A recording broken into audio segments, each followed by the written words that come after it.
What's up, everybody? Let's Talk Jets Radio. You're probably going to see a lot of the same takes from myself and Tyson in his video.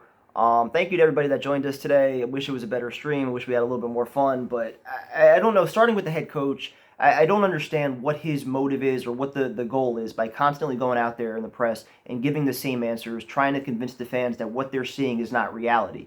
Praising the other team for playing well, trying to convince the fans that our run defense was efficient today, which it clearly was not. I mean, he didn't have any answer at all for Samini's question about how the team is actually making any kind of tangible progress right now. Who can we point to on either side of the ball and say, yes, that player has made significant progress this year? Who? Who? Braxton Berrios? Our kicker, who we just signed this week? I mean, is that the goal? Is that progress? Again, like 4 yards of carry on defense is what it is. Like, you could say that's better than what we've been. But when you know that they don't have any receivers and their quarterback is injured, he has an injured finger, he can't throw the ball, you can't get off the field, you let them stay on the field. I think it was like almost 40 minutes that the Saints had the ball. It's pathetic.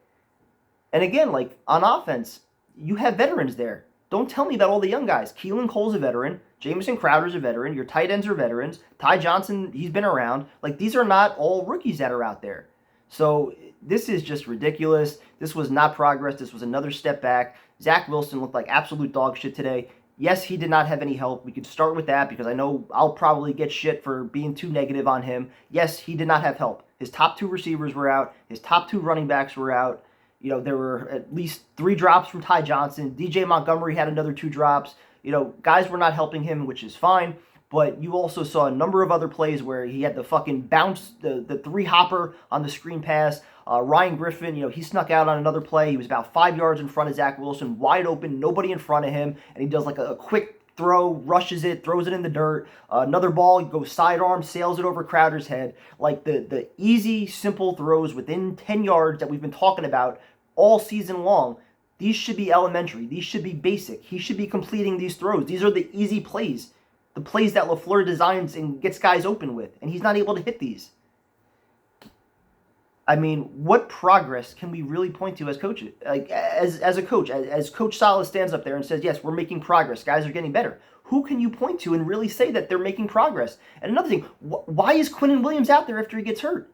What's the purpose in putting him back out there? Was the defense playing dominant with him out there? Was this a meaningful game that he needs to risk further injury to be out there? And then let's also go to Denzel Mims. This was supposed to be his breakout game, right? His tryout, his audition. What does he do? More penalties than targets. 2 penalties, 1 target, no catches. Second round pick, down the drain. Perine, right? We saw a little bit out of him, which was nice. But enough to justify a 3rd round pick? No. So, again, our 2020 draft class completely washed at this point. Yeah, this draft class looks better, but you still got some injuries. Elijah Moore, he's already hurt 2 times now. I mean, I don't like being negative. I really don't. The other day or last week, you start to see a little bit of progress. Wilson was making some of the short throws. A few weeks in a row, you see Saleh getting into it a little bit more. And, you try to take your foot off the negativity a little bit and remind yourself that, yeah, this was all about rebuilding this year. This is collectively somewhat of a young team. But the guys that aren't playing well, a lot of them are veterans.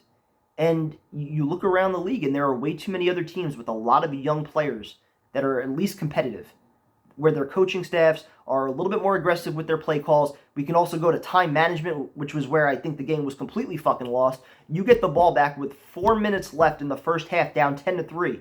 You should be looking to score a touchdown. You run 3 plays before the 2-minute fucking warning, and then you complete a ball to Ryan Griffin. You get into Saints territory at the 41-yard line. You've got a minute and a half left to fucking do something with all 3 timeouts, and they sit on them. They sat on their timeouts. They hand the ball off. They ran the ball 3 times on that drive. And they ran out of fucking time. Mims takes 2 penalties. Drive done. Why not use your timeouts? Why not discuss what you want to do? None of this shit makes any sense. You kick a field goal down 17 points at the end of the game. The message that this coaching staff sends with all these decisions that they do, including rationalizing everything after the game, it's a fucking joke. It's a fucking embarrassment. And for the fans that were there today, I'm so glad I wasn't there at this one. But people ask me all the time, like, at what point do you just give up your season tickets? I feel like I'm there. I mean, what's the point of going to games anymore? Throwing all this money away. The stadium was fucking empty today. I couldn't even imagine being in that building, being that miserable for 3 hours today. Again, every year, 10 years straight as a season ticket holder, my tickets are worth 20% of what they're worth by December, usually by November. It's embarrassing what they do to us.